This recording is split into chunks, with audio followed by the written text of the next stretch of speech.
Welcome back everybody, this is Tassie with Tassie Eats, and today I'm eating gluten-free takoyaki balls. Now, takoyaki balls, they're actually octopus balls. However, I ended up putting some with beef, so for those of you who aren't fond of octopus, you can also put beef in there. And if you're interested in seeing how I made these gluten-free and how I put beef in there, don't forget to check out my other episode on how to cook gluten-free takoyaki balls. Alright, so these are my takoyaki balls, and most of them are octopus, but then I have one ball in here that's beef, and I purposely made some that were beef because, you know, some people, they don't like to eat octopus. Now, if you're going to do the beef though, make sure you use like ground beef and do something kind of on the leaner side. You can definitely do like steak, but they're not supposed to be like super, like, you don't want to bite into a ball and then there's like a huge chunk of meat in there, so that's why I prefer ground, just because it'll be easier to cut through versus if you have like a piece of steak just sticking in there. And these are actually jumbo takoyaki balls, so I'll pull one out for you. So this is like really big compared to the normal sizes. This is like 2 times the amount of a regular takoyaki ball. And I wanted to do a jumbo one, so this, I probably can't put it all in my mouth at once, but I'll take a first bite. It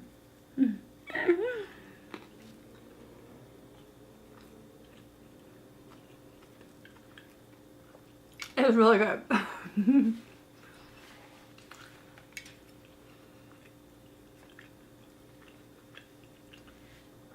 Alright, let's see if you can see inside of it. But just in case you can't, there's basically octopus, green onion, some tempura batter pieces, and then this thing called, like, it's like a pickled ginger. It's not the same as sushi ginger, but it's like a red ginger that you can also buy. And, you know, I wanted to do jumbo ones because I really do like this. So I wanted to do some jumbo ones, and I know like a lot of people, they probably can't make this without the takoyaki pan. But you can actually make these with like the baby cakes. If you have like, you know, like those little baby cake ones that you make cake pops, you can also use that. And then I actually have like the baking cake pop one, the pan that you put into the oven. You can actually just put that on a stove, and it has to be gas though. And I don't know if it really works on like an electric range, but you can do it on a gas one, and you can actually make them on that too. But I actually have like this Nordic ware heavy duty type of pan that makes like these jumbo ones, so that I decided to just make my takoyaki balls in there. And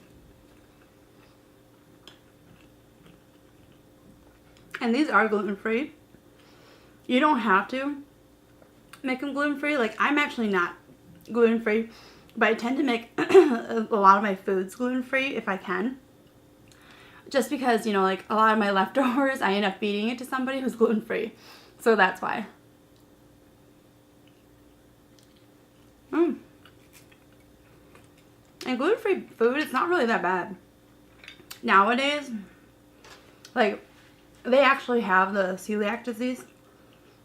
So it's not like he's just choosing to be gluten-free. Like, he can, of course, anybody could.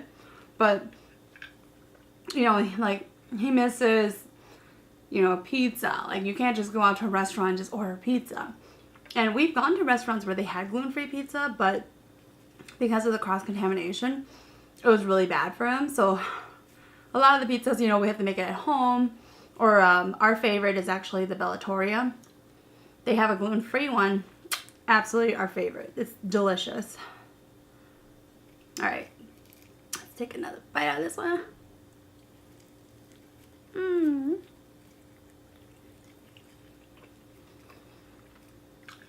And you know, in the episode I show how to make this,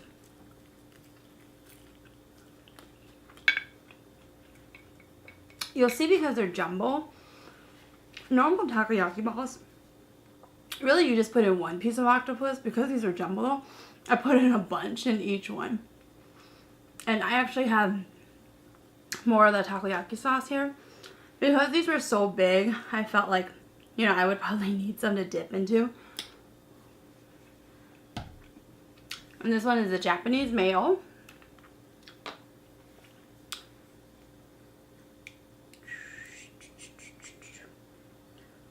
And this is actually really easy to make, but I would probably say the most challenging part about this dish is just the ingredients. If you have to order them online, that might be the case because, you know, if you don't have like a Japanese grocery market near you, a lot of this stuff will be kind of hard to find. And I am lucky enough in the Twin Cities here, we have a big Japanese grocery store. So, you know, they actually have like almost everything that I needed. The only thing was I had the pan. They sell the pan there too. So, guess they have everything you need. I bought my octopus from an Asian market though, not at the Japanese place. I didn't see any octopus there. Or maybe I wasn't looking that hard. But then, and then the beef I just bought at the grocery store.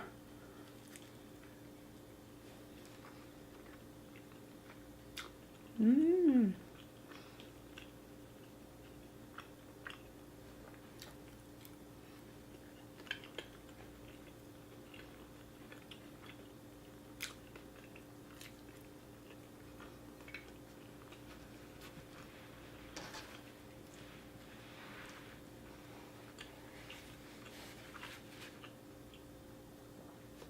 And the first time I had takoyaki balls, my brother, we were in this huge kick because ramen had just hit the Twin Cities. It just totally blew up where everybody was obsessed with ramen. It's this new thing that's going on. So everybody had to go check out all these Japanese new ramen shops that open up around here. And we were doing the same thing. We were going to all these Japanese restaurants in the Twin Cities, trying them out, you know, which ones taste best. And the first time my brother, he ordered this, I had never heard of it. And when they brought it to us, the bonito flakes here, when you put it on top of these balls and they're hot still, they start to move and wave and like shrivel up. And I literally started like, kind of like shouting. I was like, what the hell is that? You know, I thought it was like alive. I thought it was like octopus looking at me and squirming. And my brother was like cracking up. And he had to explain to me what it was. And I was like, oh, okay. But because they're so thin, you know, like the heat kind of cooks it and melts it into it. So that's why it was moving and it was scaring the crap out of me. Alright, so this is my beef one. Alright, check this one out. Mmm.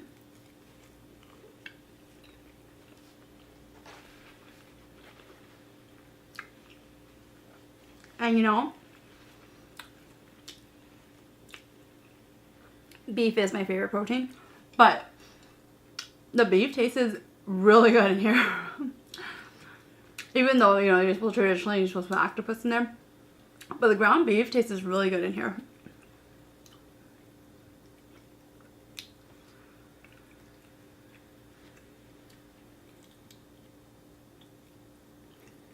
Mm-hmm.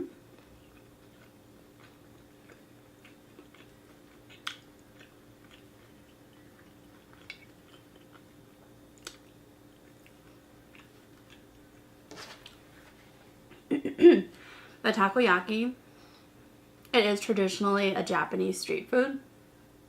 So if you go to like some Asian markets where they have like a night market, you know, if you're lucky, they'll have takoyaki that they sell in the streets. But, you know, in Japan, I know that, you know, that they do it on the streets a lot.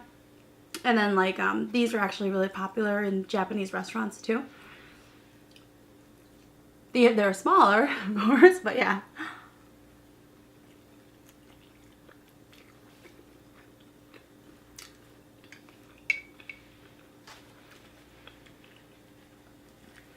And then my favorite Japanese restaurant in the Twin Cities is actually just like a 10 to 15 minute drive for me. Just taking the small roads.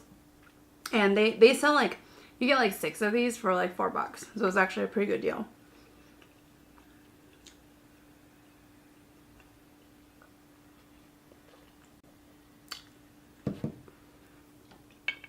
Yeah, the beef is really good in here. And I like octopus, so it doesn't bother me, especially like preparing it and everything. It's a little creepy, I'm not gonna lie, but it doesn't really bother me once I start cutting it and everything.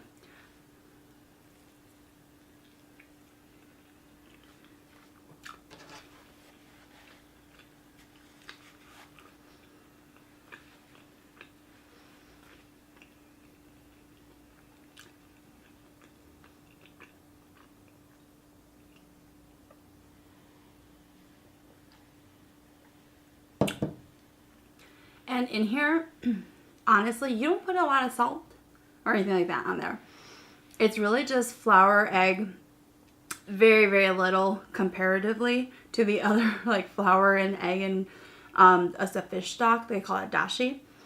It's like half a teaspoon or half a tablespoon of just soy sauce. You know, so you really don't put a lot of salt in the batter, and you don't put a lot of salt in the meat, like the octopus or the ground beef. What really gives it the flavor, it is the takoyaki sauce and the Japanese mayo. So that's really what gives it the flavor. And these balls, because they're so big, they're really heavy.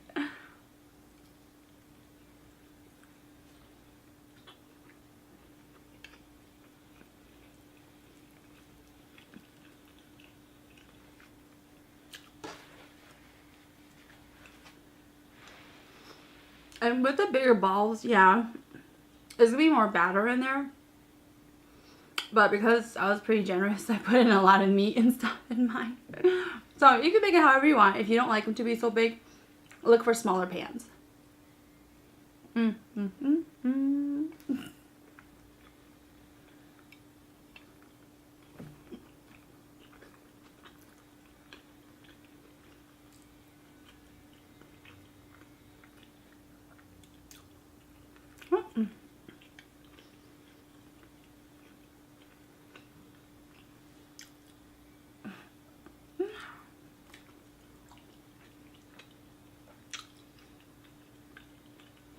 Oh, and even the tempura pieces here, that's also gluten-free. There is actually, you can make gluten-free tempura at home, or else you can just buy, like I did. I just bought the gluten-free tempura mix. So you can also do that too.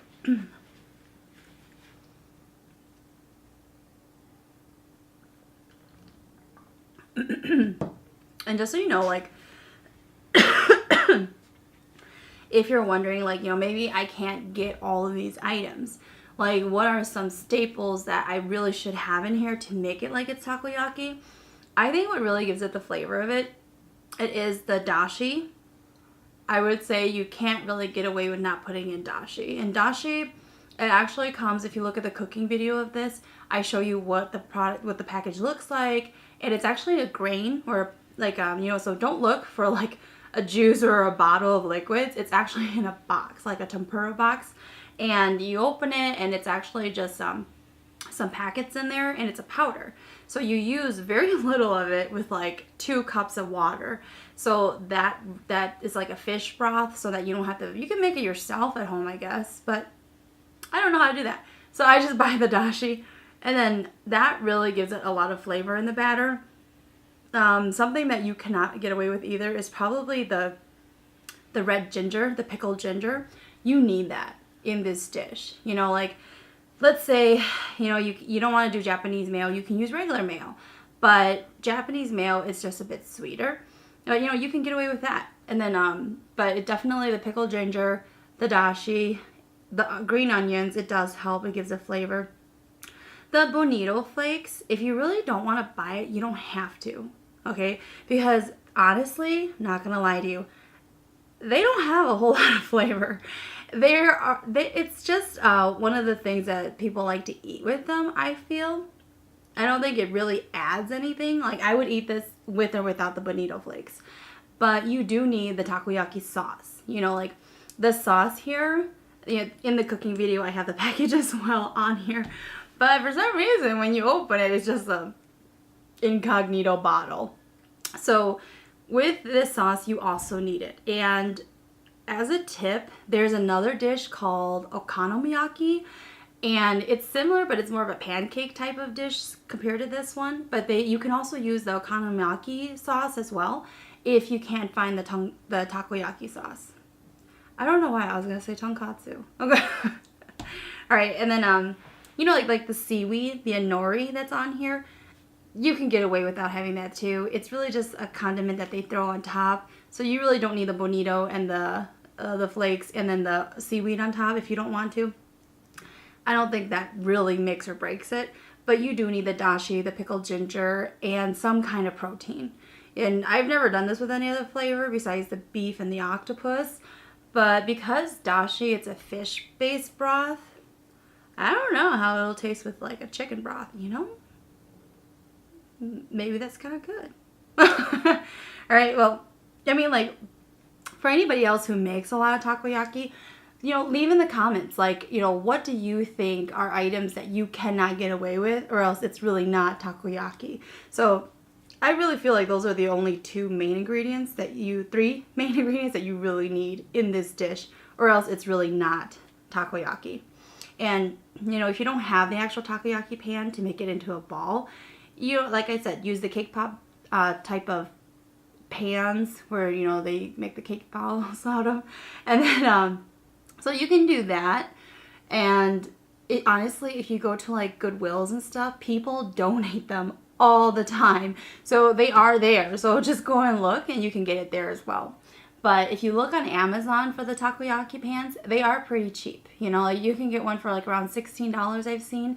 So you can also do that as well. It's just an option for you. But check Goodwill, because those cake pop, you know, just the regular pan that you put in the oven and even the machine with the lid, you know, those are also at Goodwill and they probably run like $6.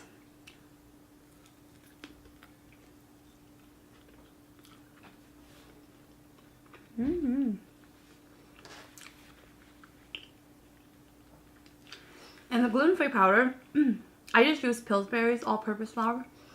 But, you know, if you're not trying to make it gluten-free, by all means, use regular all-purpose flour.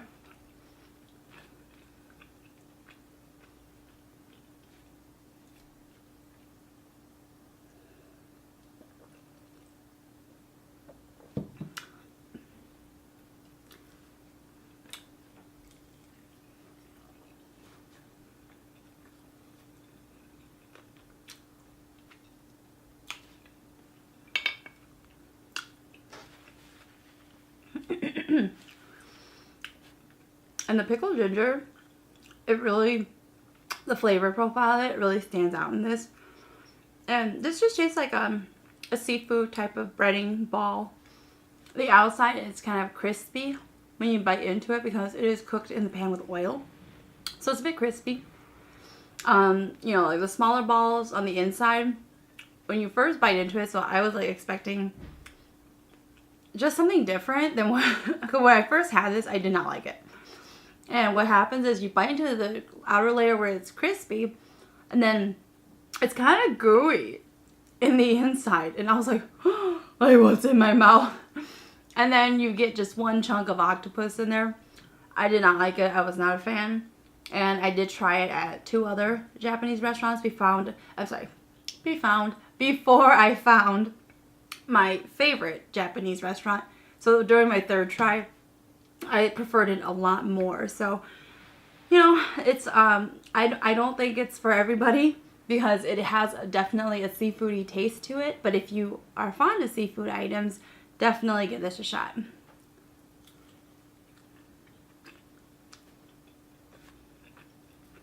Alright, now I'm getting pretty full.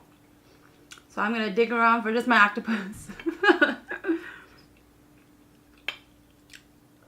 And we had like frozen octopus at our Asian markets here.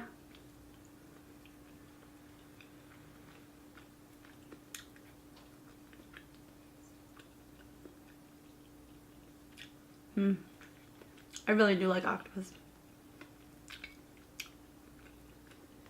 Come on.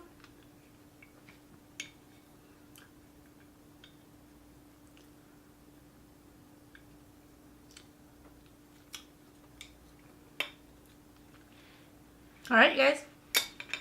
That concludes my episode of me eating takoyaki balls. And if you guys want to see how this is made, don't forget to check out the episode on my channel, How to Make Gluten-Free Takoyaki Balls.